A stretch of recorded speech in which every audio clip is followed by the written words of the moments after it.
मेरे प्रिय बहनों और भाइयों, भांजे और भांजियों, एक बार फिर कोरोना मध्य प्रदेश में पैर पसार रहा है। लगातार एक्टिव केस बढ़ते जा रहे हैं। विशेषकर इंदौर, भोपाल, महाराष्ट्र की सीमा से लगे हमारे जिले बैतूल, छिंदवाड़ा, डिंडोरी में भी पॉजिटिव केसेस की संख्या बढ़ी है। पिछले सप्ताह तक पॉजिटिव केस की संख्या घटके काफी कम हो गई थी। अब लगातार इसमें वृद्धि हो रही है। आज जब मैं आपसे बात कर रहा हूं 378 पॉजिटिव केस कल की तारीख में आए हैं। मेरी आपसे प्रार्थना है, कोरोना संक्रमण बढ़कर विकराल रूप धारण करे, इसके पहले ही उसको फैलने से रोकना होगा। हम असावधान रहे तो एक बड़े संकट को निमंत्रण देंगे। आप जानते हैं मेरे बहनों और भाइयों, अगर परिस्थितियां बिगड़ती है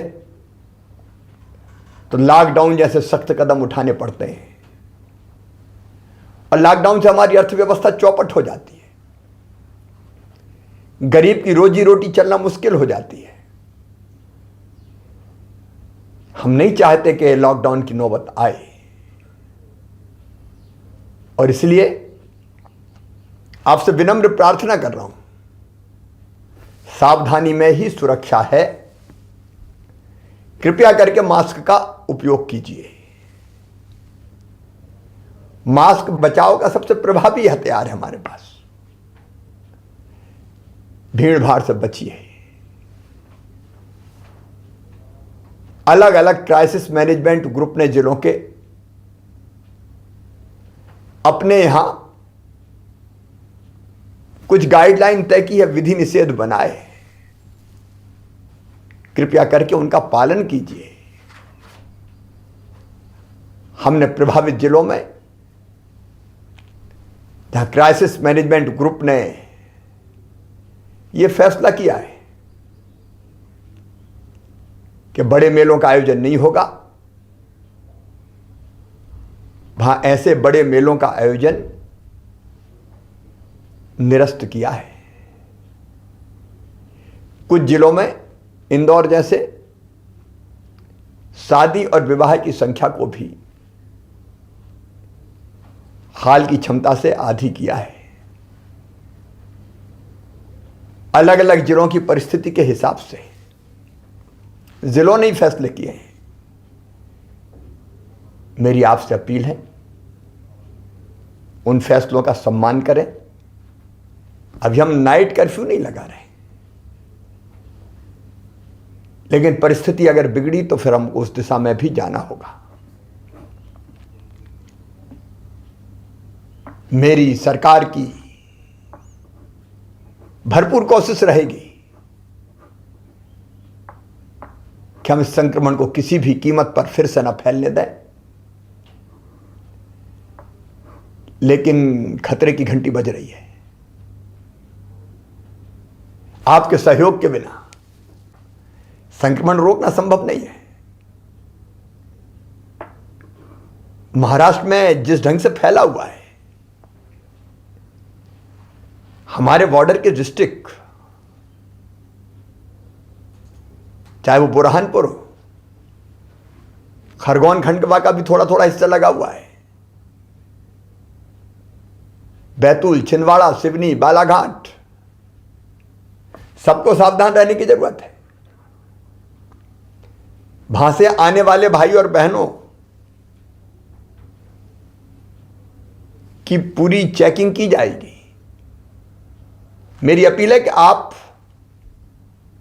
यथासंभव महाराष्ट्र की यात्रा से बचें। और मेरे मजदूर भाई जो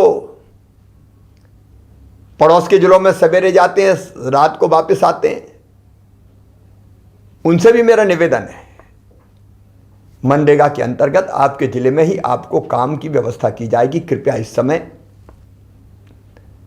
महाराष्ट्र जाने से बचें।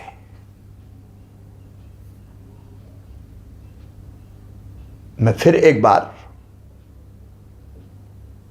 कोरोना के संक्रमण को रोकने के लिए आपसे सहयोग की अपील करता हूं। आपके सहयोग से पहले भी हमने कोरोना को विकराल रूप धरने से रोका है, घनघोर संकट में नियंत्रित किया है, और आपके सहयोग से ही अब फिर हम कोरोना को यहीं रोक देंगे। फिर एक बार कह रहा हूं, खतरा टाला नहीं। अमेरिका में 5 लाख से ज्यादा लोगों की मौत हो गई है। ये तो भारत के यशस्वी प्रधानमंत्री नरेंद्र मोदी जी के नेतृत्व का चमत्कार है कि हम काफी हद तक रोक पाए। और अब तो 60 साल से ऊपर की उम्र के वरिष्ठ नागरिक बहनों और भाइयों को टीका लगने वाला है। 45 साल से ज्यादा उम्र के गंभीर बीमारियों से पीड़ित भाइयों और बहनों को भी टीका लगेगा। इसलिए थोड़ा धैर्य रखिए, सावधानी रखिए, और आपके जिले में कोरोना की बनाई गई हर गाइडलाइन का पालन कीजिए। आइए हम मिलकर संकल्प करें, फिर कोरोना को मारेंगे। कोरोना हारेगा, मध्य प्रदेश जीतेगा। जय हिंद, जय मध्य प्रदेश।